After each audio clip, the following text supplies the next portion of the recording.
अस्सलाम वालेकुम व्यूअर्स, मेरा नाम है अली मौसम और आज हम लोग स्टार्ट करेंगे सेकेंड ईयर का फर्स्ट चैप्टर जो कि हमारे पास है फंक्शंस और लिमिट्स के बारे में।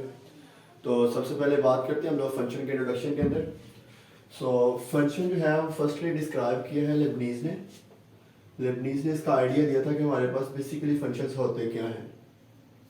डेफिनेशन की अगर हम लोग बात करें तो function is a rule from a set x to y that assign a unique value for each x into y। Function हमारे पास एक ऐसा ऑपरेटर है जो बेसिकली टू सेट्स के ऊपर डिस्क्राइब होता है, जिसमें हमारे पास एज अ डोमेन जो है वो हम लोग x में से एलिमेंट लेते हैं और फंक्शन जो है वो उसके ऊपर ऑपरेट करता है और y के अंदर हमें रिजल्ट्स देता है। तो हम लोग कह सकते हैं कि हमारे पास फंक्शन जो है एक कंप्यूटिंग मशीन है जिसके अंदर हम लोग कोई भी वैल्यू जो है वो एज इनपुट जो है वो पुट करेंगे। फंक्शन f जो है वो उसके ऊपर ऑपरेट करेगा। आफ्टर ऑपरेट हमें जो रिजल्ट्स मिलेंगे उसको हम लोग बोलेंगे output and these results will be in set y। Sets को हमारे पास y के साथ प्रेजेंट किया गया है जिसमें हमारे पास रिजल्ट्स आ रहे हैं और वो सेट जिससे हम लोग इनपुट ले रहे हैं उसको हमने x के साथ रिप्रेजेंट किया है। और फंक्शन जो है उसकी नोटेशन होती है हमारे पास f, इटैलिक f के अंदर हम लोग इसको लिखते हैं और इस नोटेशन को डिस्क्राइब किया हुआ वो आइलैंड डिस्क्राइब किया हुआ है। अगर हम लोग बात करें y is f of x, the function is read as y is equal to f of x where y is a variable belongs to set y and x is the variable which belongs to set x। तो यहाँ से हम लोग चीज देखते हैं कि हमारे पास फंक्शन जो है उसमें जो वैल्यू हम लोग पुट कर रहे हैं फंक्शन उसके ऊपर डिपेंड करता है। तो यहाँ से हम लोग बात करेंगे what are the dependent and independent variable. अगर हम लोग डिपेंडेंट और इंडिपेंडेंट वेरिएबल की बात करें, if y is f of x then x is a independent variable, क्योंकि f जो है वो x के ऊपर डिपेंड कर रहा है।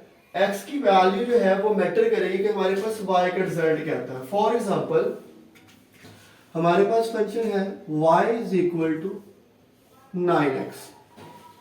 तो x हमारे पास इंडिपेंडेंट है जिसके अंदर हम लोग अगर x की वैल्यू को 1 पुट करते हैं तो हमारे पास y की वैल्यू क्या आ जाएगी, 9 आ जाएगी। इट्स मींस कि हमारे पास x की वैल्यू के चेंजिंग से y की वैल्यू जो है वो चेंज होगी, so that x is the independent variable while the y is the dependent variable।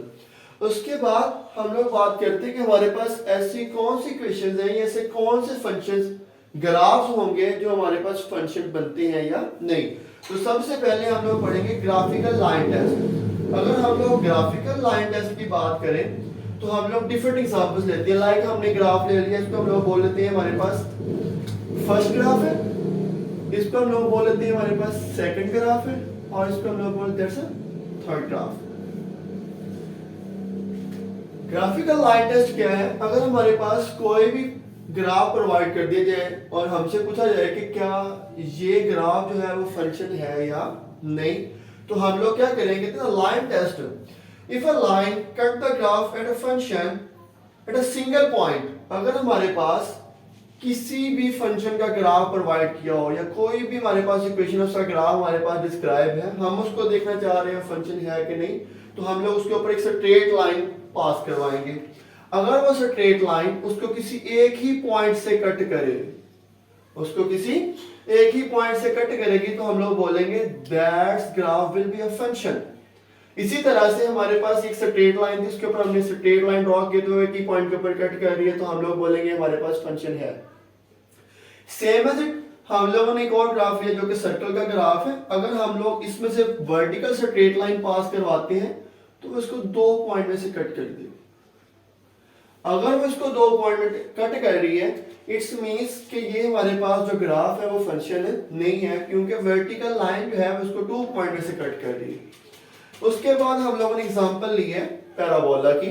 अगर हम लोग पैराबोला की बात करें, अगर हम यहां से भी एक वर्टिकल लाइन पास करवाते हैं तो वो इसको किसी एक सिंगल पॉइंट से कट कर रही है। It's means the parabola is also is a graph of a function. अच्छा, अगर हमारे पास ग्राफ नहीं दिया गया होगा, हमारे पास इक्वेशन डिस्क्राइब कर दी जाए। लाइक हमारे पास जो फर्स्ट ग्राफ था उसकी इक्वेशन थी y is equal to x, जो कि स्ट्रेट लाइन है।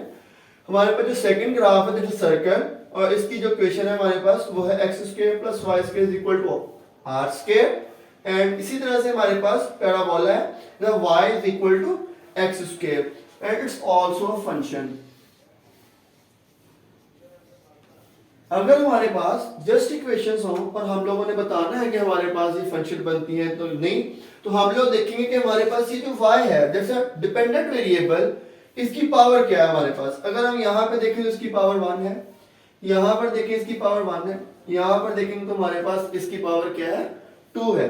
तो हर वो इक्वेशन जिसमें y की पावर जो है वो 1 होगी that's will like behave like a function. Sorry, y की वैल्यू 1 नहीं, y की वैल्यू जो है वो ऑड होगी। पावर जो है y की अगर वो ऑड है तो हम बोलेंगे that's a function. If the power of the y is an even value then it's not a function. और हमारे पास अगेन y की वैल्यू जो है वो ऑड होगी तो हम लोग बोलेंगे that's will be a function. तो बच्चों आज के लेक्चर में हम लोगों ने पढ़ा है कि हमारे पास फंक्शंस क्या होते हैं, इसका आइडिया किसने डेवलप किया था, इसकी नोटेशन क्या है, इसमें डिपेंडेंट और इंडिपेंडेंट वेरिएबल्स क्या होते हैं, किस तरह से हमें पता चल सकता है कि अगर कोई ग्राफ दिया गया है तो वो फंक्शन है या नहीं। तो उसके लिए हम लोग क्या करेंगे, वर्टिकल लाइन टेस्ट यूज करेंगे। इसी तरह से हमने पढ़ा कि हमारे पास अगर किसी भी चीज है, कोई भी फंक्शन है, कोई भी पॉलिनोमियल है, अगर उसकी इक्वेशन दी गई है तो वो इक्वेशन जो है हम लोग किस तरह से जज करेंगे हमारे पास वो फंक्शन है या नहीं है। होप सो आप लोगों को लेक्चर की समझ आ गई होगी। इंशाल्लाह हम लोग सेकंड लेक्चर में मिलते हैं। अल्लाह हाफिज।